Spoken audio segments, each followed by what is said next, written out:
You mentioned a lot the heartbeat. Could you explain a little more that concept? I have seen other videos where you mention it. Yeah. Let me make a drawing again, Hector. Um, Okay. what what I found out, what very important is that if you want to go live every 2 weeks, every sprint, right? Hmm. You cannot have your demo at the end of a sprint as an acceptance meeting. I see it happening very often. But you know what happens with an acceptance meeting? 9 out of 10 people don't accept. That's what happens. Yeah. And then you have a delay, and that's the one thing that you don't want. You build acceptance during your sprint. So you converge together as a team in a shared responsibility to something that is accepted by everybody. That means that you and I, if we're going into a delivery, have to identify who is able to stop my team by accepting or rejecting something. And this is where the work comes in. So I have my client, right?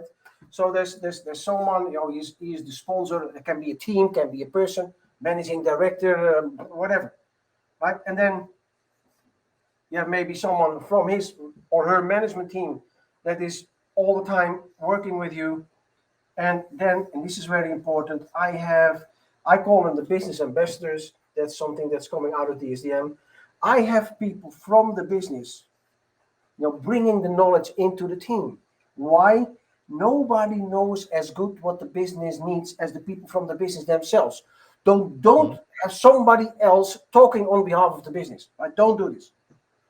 And of course, we have a PO.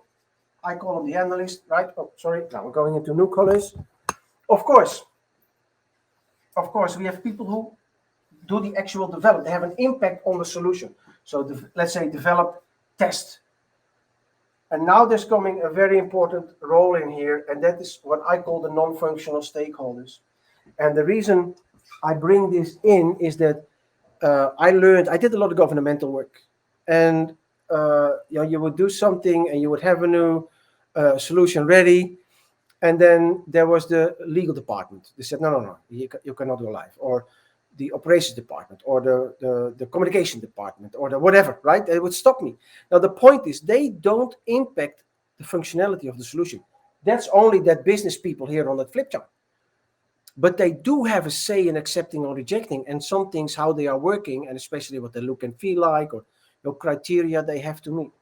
Going back to my drawing again, Hector, I call them the non-functional stakeholders, right? I know that when I go into my sprint, where I have like 1, 2, 3, 4, 5, 1, 2, 3, 4, 5 days in my sprint, that I know that the moment that I start here, when I'm here, everything has to be ready for production and accepted by everybody, including the non-functional stakeholders. Okay. They have to say yes. They have to say yes. So what I started doing in the mid-90s was identifying who can stop me. So the non-functional stakeholders. Of course, I know the business because they can stop me as well. And then I said, everybody under this line has to be in the heartbeat. And the heartbeat is an agile practice that will help you. It's 30 minutes every 2 to 3 days. Right, here you go. Every 2 to 3, 4, 5 times maybe. And what you do is you show in the heartbeat what has been made since the last heartbeat. That means that you can get feedback. So that means that everybody, including the non-functional stakeholders, they are able to give feedback to be able together to converge to something that everybody from their perspective is accepting. And of course, we have the Scrum Master and the Agile Delivery Manager here, Agile Project Manager, we called it in the past, right? And this is how I set up my teams. This is how I work. And it still is very much helping me. So you can see, in the red line, that's where the heartbeat is. And if people say, what about the rest? So if you talk about, the daily and for example, the retro, that's what you have here with this small team. But you need to have those people in there. Otherwise, you get continuously that the people don't accept what has been made. And then you have your delay. And the delay is the one thing that you can not allow yourself anymore to have. Okay, that's awesome. So it's kind of like a daily, but not every day, but instead of daily scrum with the developers and product, and it's more with the business, so you validate the idea. It's more like a review, but in shorter Yes, periods yeah, of time, right? absolutely. So you do a lot of prototyping because you need to find a common language, because you have all those people that have, different roles, different jargon. They have their own job, right? So you need to find a common language. So the best thing is just show it, just prototype, and it's every 2 to 3 days, maybe half an hour, no more. You get the feedback, and then of course there are deeper agile practices, because not every feedback has to be taken in, because you have to identify, is it valuable or not. That's all what you do in that 30-minute, right? And you're really able to converge. In terms of acceptance, the point is, I had 1 or 2 projects that were not successful in the delivery, and they were always not successful in the delivery for the same reason. I did not do my heartbeat properly and with the right people, right? And that's what you need. So I also, as an idea, what is very important to me is this one, Hector. So what we do is, right, so we have the business, right, we have development here. And what we tend to do is, we tend to put the poor PO in the middle. What we said when we wrote as a manifesto is that we want to go to face-to-face communication.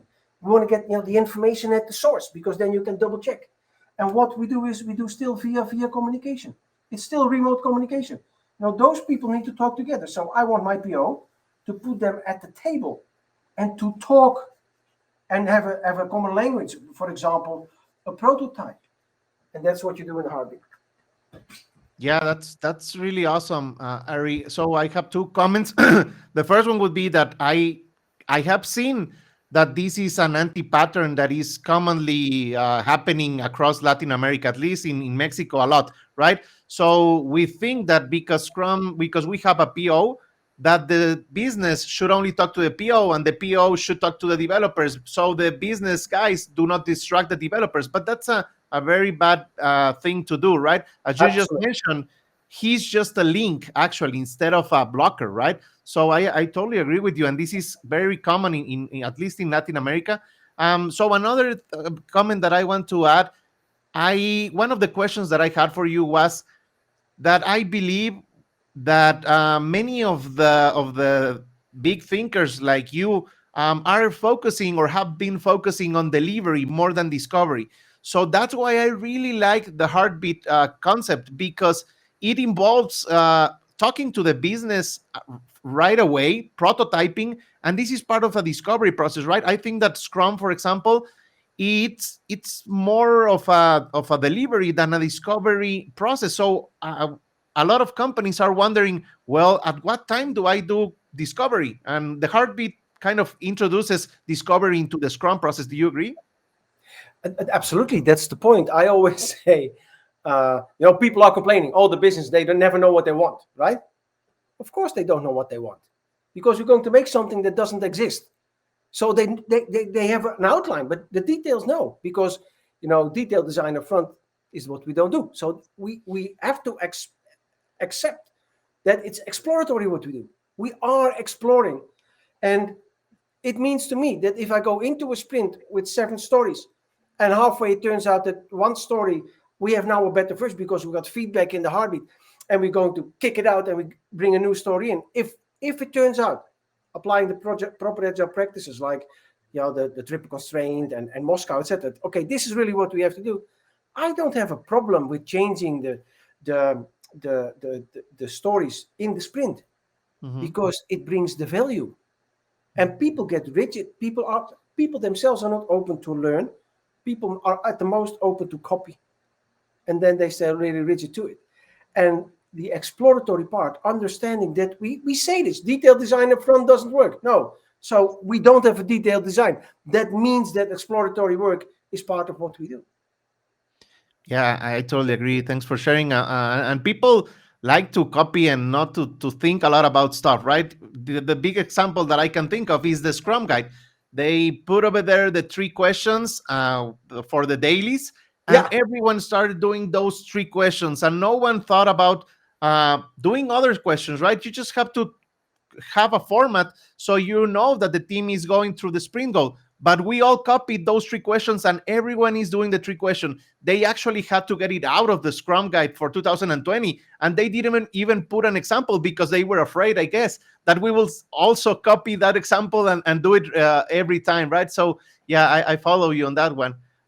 Arie, one question. About, Hector, sorry, but it's about, I mean, you don't have to follow things by the book, but stay within the values and the principles. Yeah. There is no way that you can put away the responsibility to keep thinking yourself. I want to give you a very, very strange story, which is exactly the point that you were talking about. Yeah. You know, I live in a very religious part of the Netherlands, you know, Protestant religious. And I lived 11 years next to a church. So every morning, every Sunday morning, 9:15, the bell was, and I woke up, right? Every Sunday morning, 9:15. And then there was a new reverend coming into the church. And from one day to the other, we had a parking problem on Sunday. Because until the new reverend, the old reverend would always say, no, on Sundays you do not drive your car, because that's what the Bible doesn't allow. And then the next reverend came in and said, oh yeah, you can come with your car. Instantly, everybody in the car. What is keeping people from thinking? You cannot put away that kind of responsibility. You have to take it on.